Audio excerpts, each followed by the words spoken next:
उत्तमोत्तम देखाव्यांची परंपरा जपणार आणि हिंदुत्वाचा विचार जनसामान्यांपर्यंत पोहोचवणार नगरमधील एकमेव मंडळ नेताजी सुभाष तरुण मंडळ ट्रस्ट मंडळानं यावर्षी साकारलाय एक भव्य पौराणिक देखावा हनुमानाचे द्रोणगिरी पर्वतासह उड्डाण।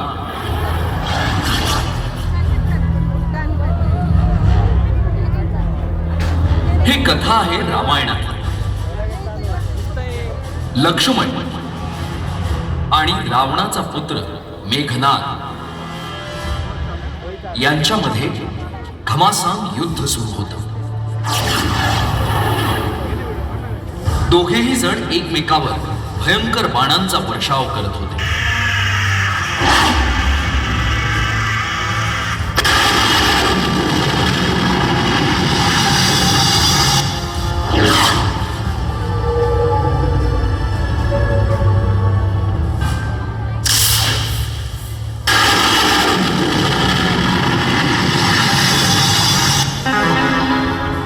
आणि अशातच मेघनादानं सोडलेल्या शक्ती बाणानं लक्ष्मण मूर्छित होऊन पडला। हे पाहताच राम, जांबुवन, हनुमान यासह सर्व वानर सेना चिंताग्रस्त झाली। अनेक प्रयत्नांनंतरही लक्ष्मण शुद्धीत येत नव्हता। तेवढ्यात वैद्य सुषेण यांनी एक उपाय सुचवला। प्रभू, हिमालयातल्या द्रोणगिरी पर्वतावर संजीवनी नावाची एक औषधी वनस्पती आहे।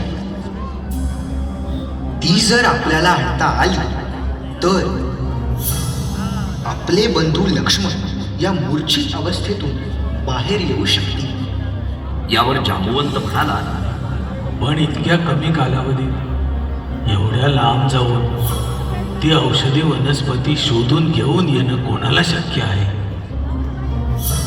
हे ऐकताच प्रभू श्रीरामांचे परमभक्त असणारे हनुमानजी म्हणाले, प्रभू, आपण फक्त आज्ञा द्या। आपला हा सेवक द्रोणगिरी पर्वतावर जाऊन संजीवनी घेऊन येईल।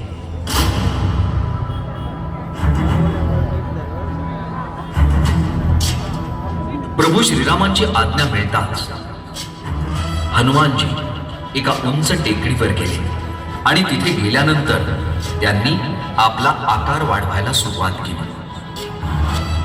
हळूहळू करत हनुमानाचं शरीर प्रचंड मोठ्या स्वरूपात बदललं आणि त्यांनी द्रोणगिरी पर्वताकडे उड्डाण केलं। जय श्रीराम, जय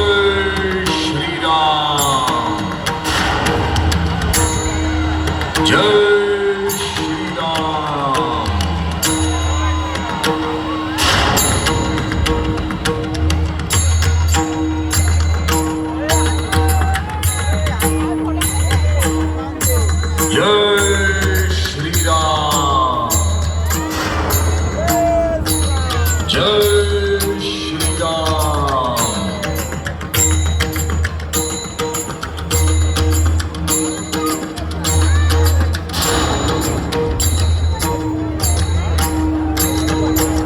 जय श्रीराम, जय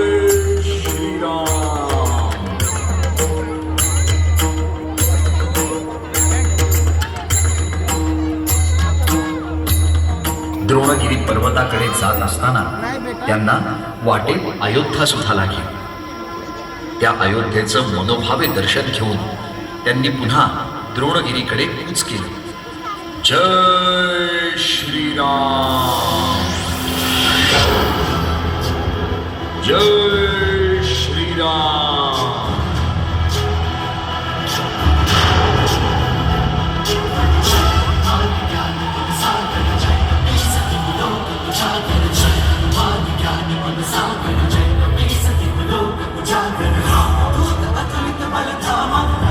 पुत्र पवन सुत नामा, विष्णु विक्रम भजनंती, कुमति निवार सुमति के संग।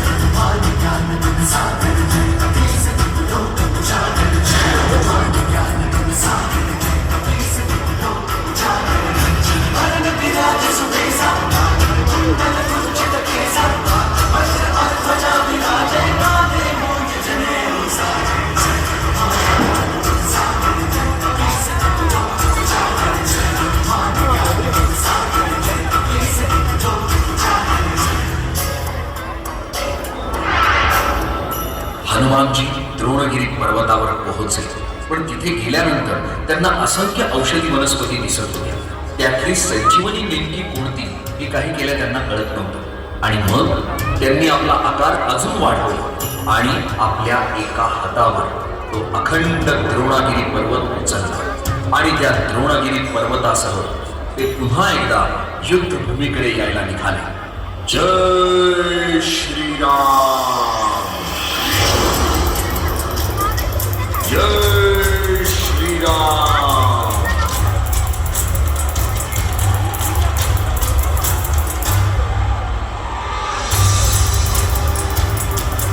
जय श्रीराम,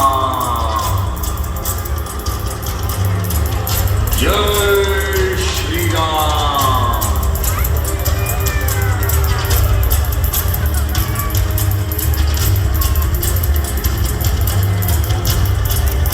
जय श्रीराम,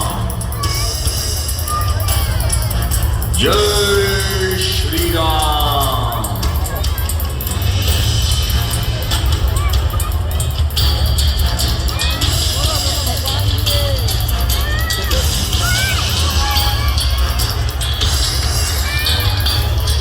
जय श्रीराम, जय श्रीराम.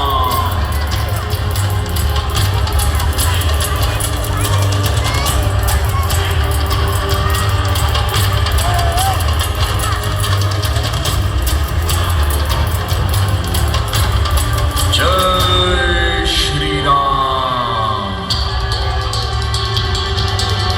जय श्रीराम.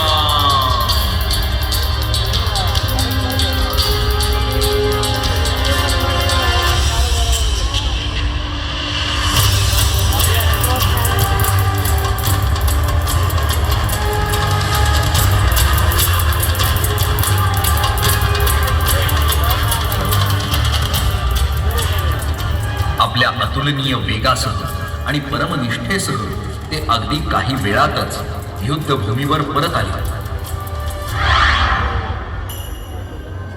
जय श्रीराम, जय श्रीराम.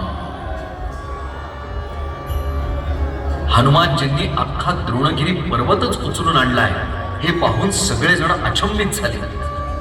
वैद्य सुशेल यांनी तातडीनं द्रोणगिरी पर्वतावर जाऊन संजीवनी शोधून काढला, त्याचा रस तयार केला आणि लक्ष्मणाला दिला. आणि काय आश्चर्य, आणि मूर्छितावस्थेत गेलेला लक्ष्मण पुन्हा एकदा जागृतावस्थेत आला. हे पाहून प्रभू श्रीराम यांना परम आनंद झाला. सगळीकडे आनंदी आनंद पसरला.